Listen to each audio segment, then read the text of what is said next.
Hi guys, welcome to this session on Microsoft Excel. In this module, I want to have a look at two functions, the CountIF function and the SumIF function and their variants. So first of all, on this first screen, it's the CountIF. So what we're looking at is a list where you can count how many items there are in that list. For this example, you can see there late and it's counting one item. And if I type late again along that row, it picks it up there.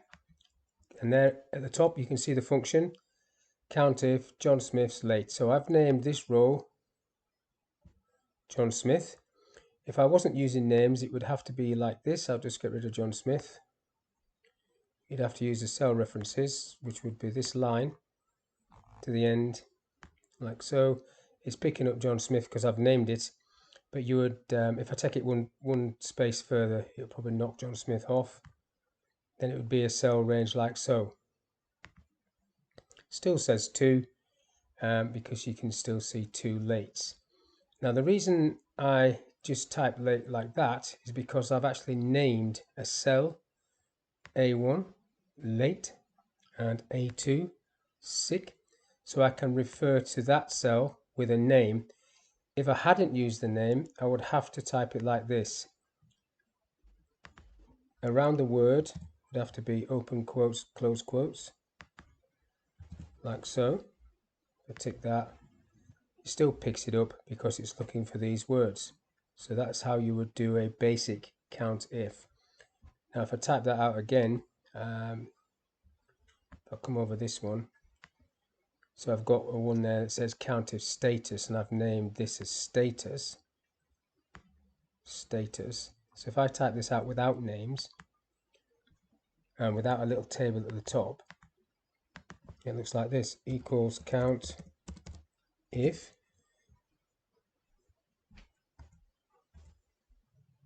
CountIF, open the bracket, and it select the range. So the range is this one. I'll go past the range because I've named that range, and if I just leave it like that, it's just going to pick up status. So I'll just go past that range one more, so it's just in cell references. Then you do a comma, and then you have to put the criteria. So the criteria is either going to be pass in this case or fail. So you have to put pass in quotes, close the brackets, check the formula, click the tick. It tells you that there are 4. Now if I pull that across, it's going to come up with an error message because it's now looking at L3 to L10, which is this list, rather than that. That's why I use name ranges, and you could use $signs to lock that, but then that's getting a bit clunky in terms of formula size. So this is what I do. If I delete that one off and that one again, I copy the criteria in a little table like so. So I'll just copy that across, and then I want the answer here. Now I've named this status, so if I highlight that, to name something you just type in this little name box and press enter, and that will name that. So that's all I've done there. And then you can do your formula. So it's going to be equals CountIF again, open the bracket. So the range is status, so I am highlighting it, but you could just type status, comma. Now instead of typing the word pass, I can now click on L1 because that has got the word pass there, and then I close the bracket, check the formula, click the tick, get the same answer, but this time I will be able to pull that across because I'm using a named range and it's looking at status, and that is looking at fail as opposed to pass. So that's how you can do a simple CountIF. Now back over on this side, another one. If you want to use a CountIF to count how many items in this list, for example, are over 50, you have to do it like this. Now, greater than 50 is a number, but you have to put it inside quotes, inside speech marks like that. So if I just type that out again underneath, so it's going to be equals CountIF, open the bracket, you select the range this time, I haven't named that range. Your criteria is going to be open quotes, greater than 50, close quotes. So that's a bit strange, you're not used to doing that sort of thing. And then you click the tick, and it gives you the answer too. So if you're looking for numbers, you have to put the things inside quotes. Now, next thing down here, you've got some more complicated functions. So you've got an if statement with a CountIF inside it. So basically CountIF, that row, the y's on that row equal 5. If that's true, it's going to say complete. If it's false, it's going to say not complete. So this is saying not complete because there's not a y there, but if I put a y there, it says complete because the counting of those equals 5, therefore it's complete. Now this one is even bigger and a really, really ugly looking formula. I'm not even going to go through that, but a more useful one would be this one. It's a CountIF the rows y's. Once you've counted them, divide them by the CountA function. The CountA function is how many items there are in that row, and then it's giving you the percentage. There's an answer, it's formatted to percent. So if I change some of these to yeses, you'll see that'll start changing like so. So that's just another example of CountIF, using the CountIF. So that's going to CountIF how many y's there are and then divide it by the actual occurrence of letters. So the occurrence is 5, so it's going to divide 4 by 5, and that's going to give you the 80%. So that's CountIF. Next one, a little example. So this is an example of a database using CountIF. So I want to count how many options or how many categories I've got of each of these, how many leadership courses, how many equal options, and whatever the other one is further down, Microsoft, I think, Microsoft Office. So first of all, I need to bring this across to give myself a little table. So equal ops, leadership, just bring those across, and Microsoft Office down the bottom.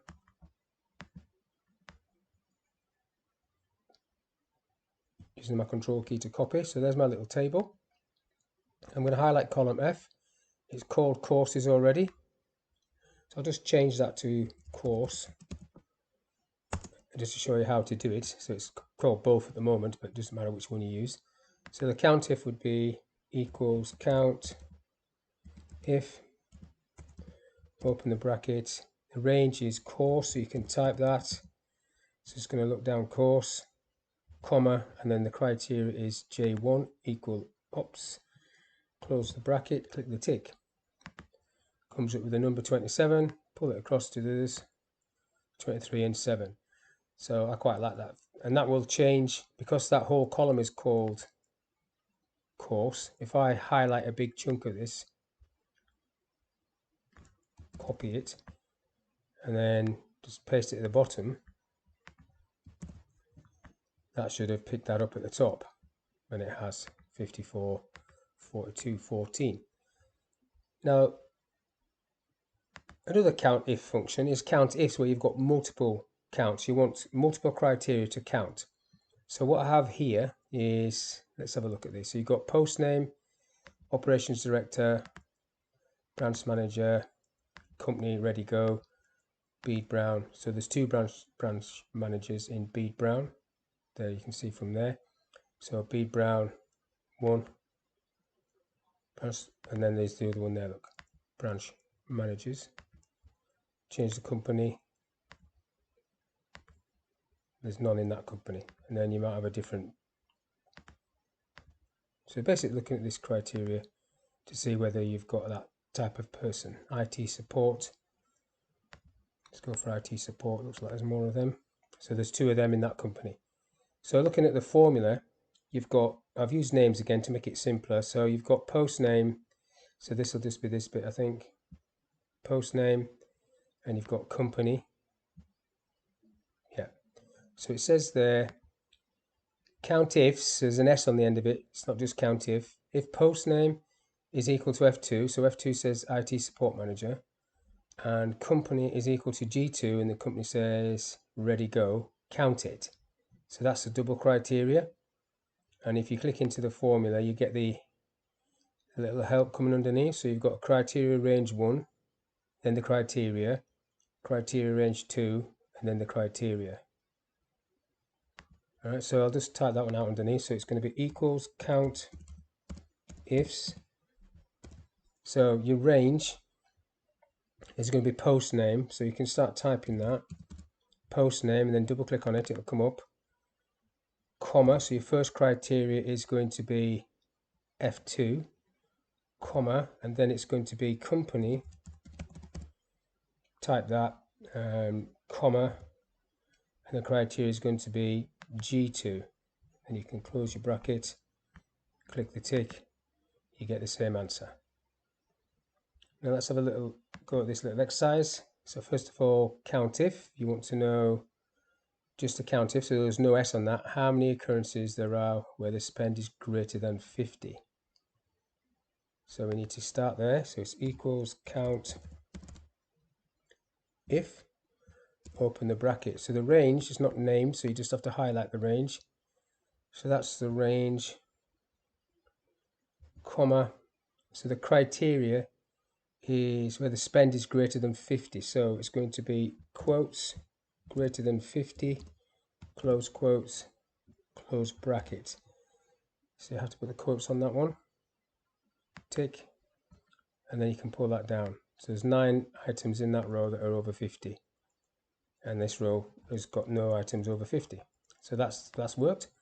Now this one, you want to count if these figures, the total figures, are over 300 and less than 400. How many are they?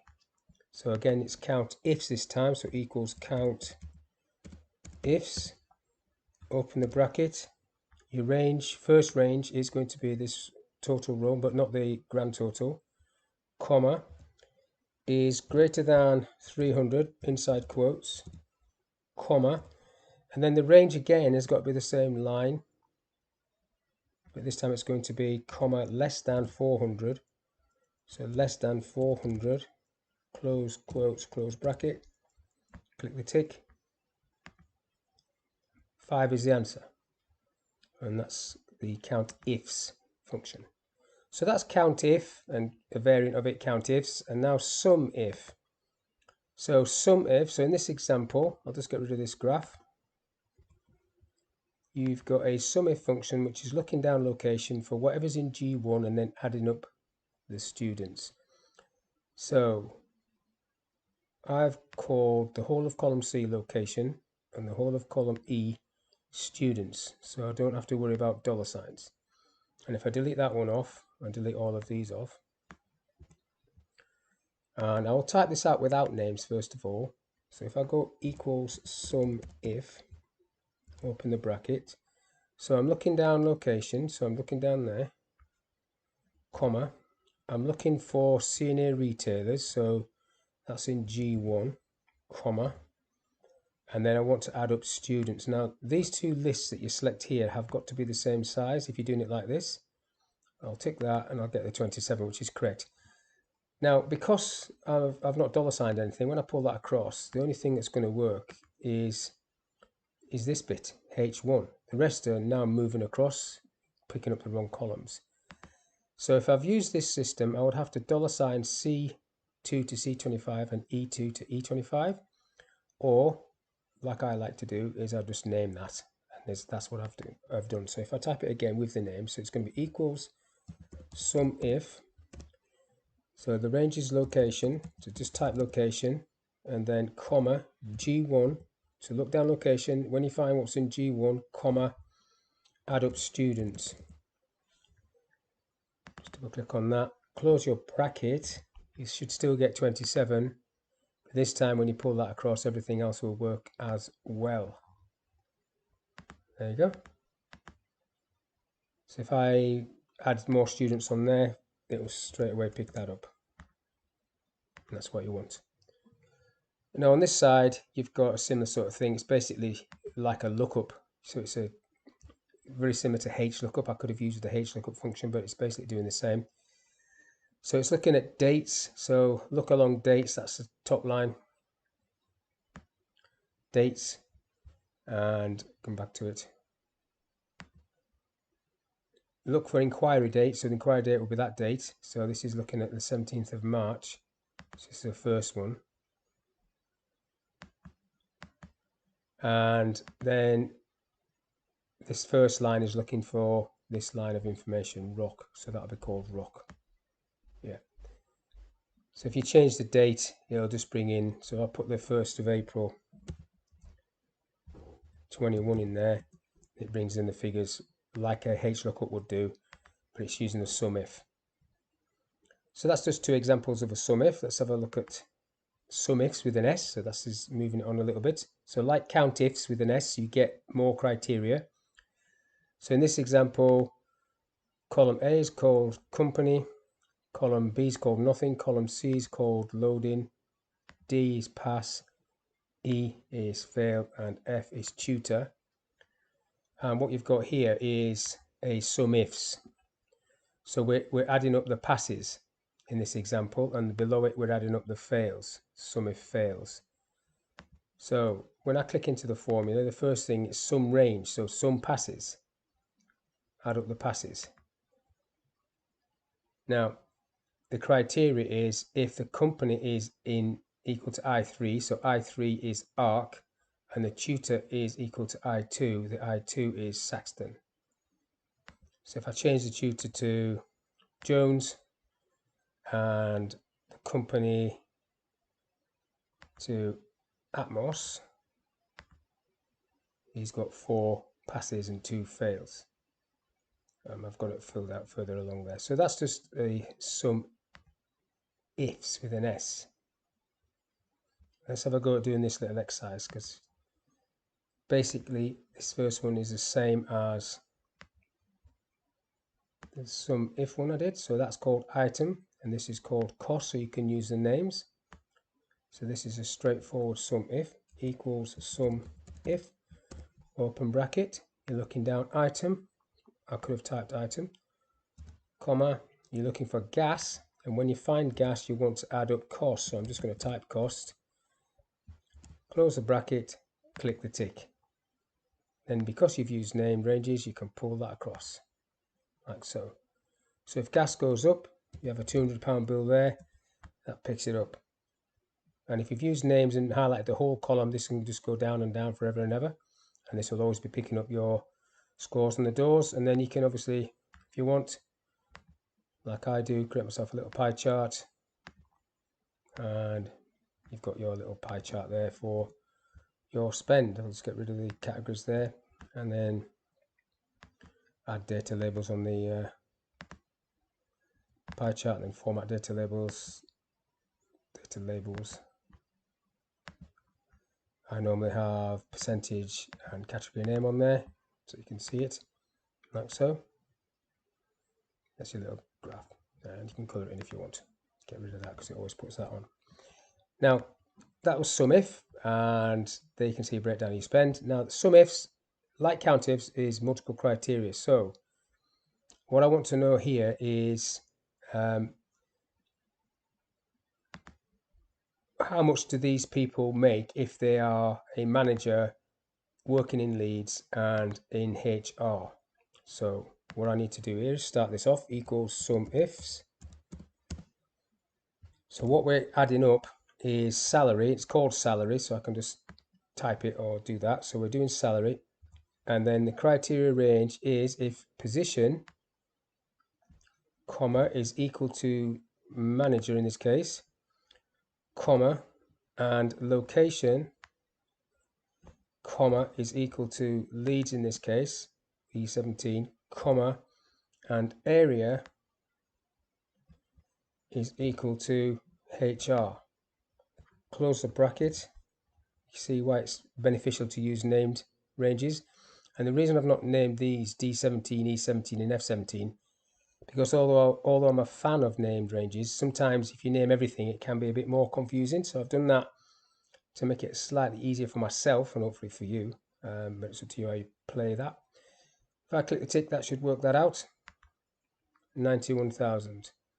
So you've got two people in HR, but just select these two, and their total is 91,000 down the bottom there. So that's a SumIFS function. So that's the end of this session. Hopefully you've enjoyed that. CountIF, CountIFS, SumIF, and SumIFS. Thank you for your time, and I'll see you on the next one.